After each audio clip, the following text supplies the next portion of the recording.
What's up everybody, Quasi here, riding on a Sunday.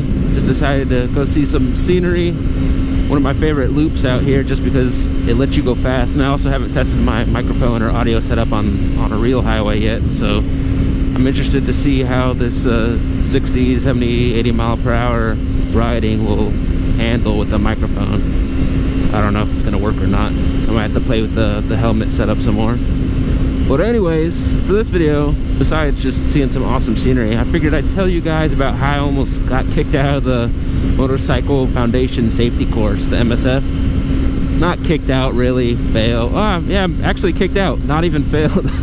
So, before this motorcycle class, I had never ridden a motorcycle before, never ridden a dirt bike before, never ridden a manual car before.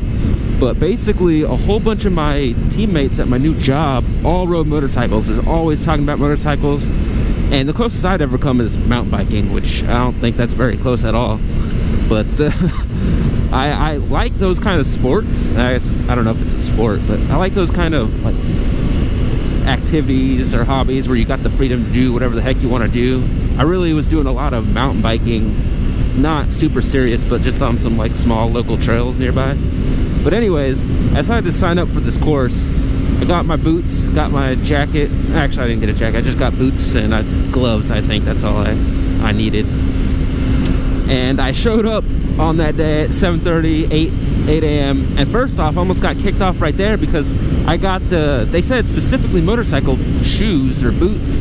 And when I went to the motorcycle shop, I got motorcycle shoes, which are apparently different from motorcycle boots because they like just barely cover your ankles. And so the lady was checking out my ankles and she's like, can you go get some different shoes? Those aren't motorcycle shoes. And I'm like, yeah, they are. I just got them at the motorcycle shop. And so she actually ends up looking at the tag and she sees that it's a Street and Steel tag, which is a motorcycle brand. So she's like, okay, those are motorcycle shoes, you're fine. So first off, that kind of threw me off a little bit the first day.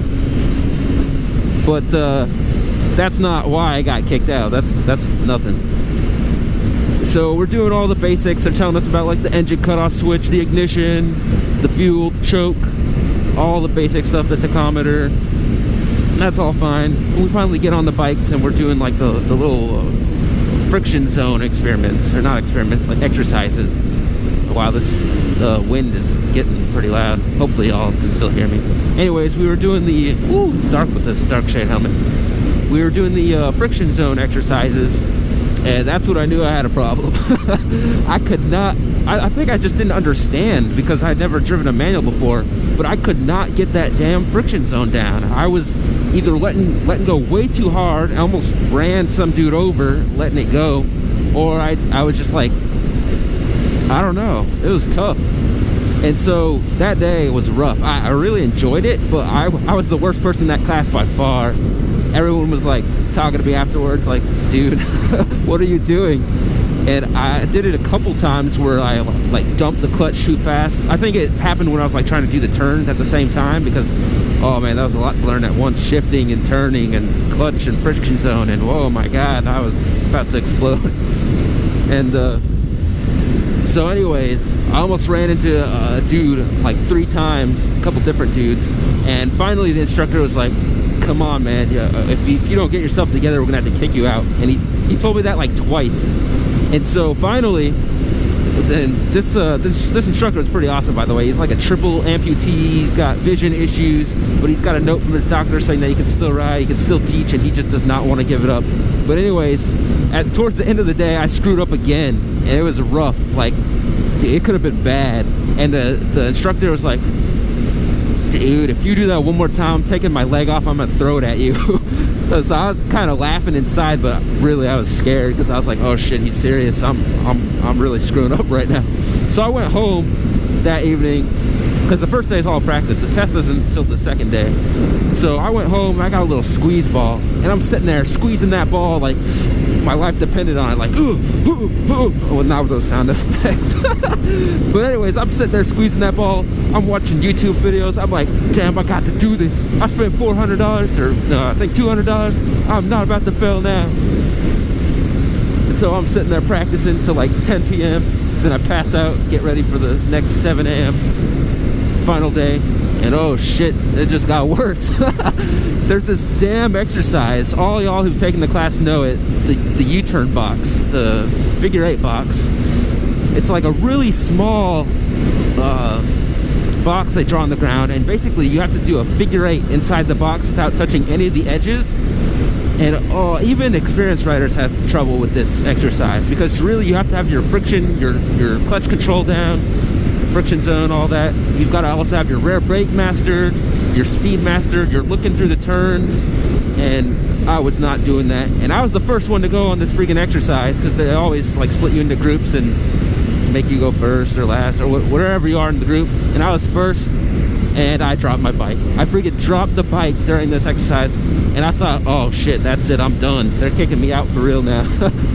But apparently they won't kick you out, or you won't fail the course unless you actually drop it during the exam. And of course, if you don't make enough points in the exam, you can fail. But you don't get kicked out unless you like actually endanger some. Oh shit, I didn't see that little bush on the road. But you don't get kicked out unless you start endangering somebody, which I'd argue I was pretty close probably. I actually had a different instructor the second day, which might have helped me out because he didn't know how sucky I was the first day. Actually, no, he knew, because I remember at the beginning of that second day, he told me that the other instructor, because the other instructor ended up in the hospital, not because I ran him over or nothing like that, just like health issues. The other instructor told the second instructor to watch out for me and that I was having a rough time. But the second instructor, he was a cool dude. Actually, both instructors were cool dudes. I just didn't know what I was doing. But thankfully, besides that drop in the U-turn box, I had no other issues. And so ended up getting my license. I actually did pretty well on the test. And sadly, this chick that was doing awesome, like everything up until that point, she panicked during the test and dropped the bike. And I think she was the only one to drop. My speed's getting away from me. Slow back, man. She dropped it, but other than that, the whole class passed. So that's my story. A lot of rambling there. But after that, I spent like 3 weeks in parking lots in small neighborhoods. Actually, probably like a month and a half, just doing loops and trying to get the muscle memory down for the friction zone and braking and turning and all that jazz. So yeah, that's all I got. As always, if you have any questions, comments, or concerns, let me know. Peace.